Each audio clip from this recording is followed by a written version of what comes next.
The Bible Treasury. A monthly magazine of papers on scriptural subjects. Article 3, Volume 8, 1870, and 1871. David and his friends. 2 Samuel 17 verses 27 to 29. 1870, 17. What solemn changes in all within and around does sin work? What new relationships to places and persons it forces us to take. This is sorrowfully experienced by David. Nathan, the prophet, had in earlier days been sent to David with words of approval and encouragement, and all was in honor between them. But when David had sinned, the same Nathan is sent to him with words of terrible rebuke and conviction. 2 Samuel 7, 12. So again, in other days David listens to the reproaches of a profane one of the house of Saul, but he could answer such reproaches with holy boldness. But after his sin, he is scorned and insulted again by the profane of the house of Saul, but the spirit of holy boldness has departed from him. He cannot reply to Shimei as he had replied to Mihal. See note.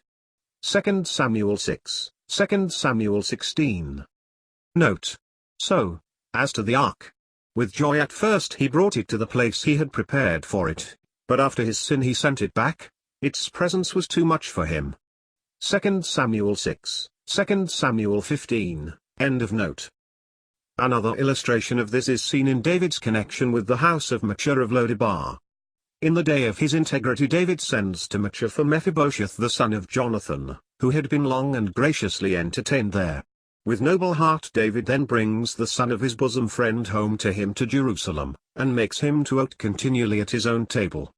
But afterwards, in the time when his sin had found him out, Machir supplies David with the commonest necessaries. 2 Samuel 9, 2 Samuel 17. What bitter changes for the heart were all these! The more vain and proud the nature is, the more would all this be felt. In some cases the trial would be all but intolerable. It would be then the sorrow of the world which worketh death. With David however, it was otherwise. It became godly sorrow that worketh repentance unto salvation not to be repented of. David did not feel the sorrow as the sorrow of the world, sinking under it, as in the sight of men. But he bowed his head under the punishment of sinners in the fear of God, and then, as godly sorrow, nothing less than salvation was the end of it. How beautiful, how precious with God when in circumstances like this the sorrow of the world is prevailed over in the soul by godly sorrow, when all this is taken up in reference to the Lord, and not to man. That is the difference. But how difficult. Moral mischief however not only worked all this change in David's own relationships to the scene around him, but it tested others also. This is exhibited in the history. There are three distinguished personages who stand this testing and have their grace and virtues variously but sweetly exercised: Shobi the Ammonite, Machir of Lodebar, and Barzillai the Gileadite of Roglim. See note. Shobi was the younger brother of Hanun the king of the Ammonites, who had treated David's courtesy at the time of the death of his father with such slight and insult. And, I doubt not, that on this occasion Shobi had deprecated his elder brother's way, and been attracted by the grace and nobleness of David, so that, in the subsequent day of David's guilt and degradation, Shobi has a right mind still, though in changed circumstances. He joins other worthy ones in comforting the poor exiled king of Israel.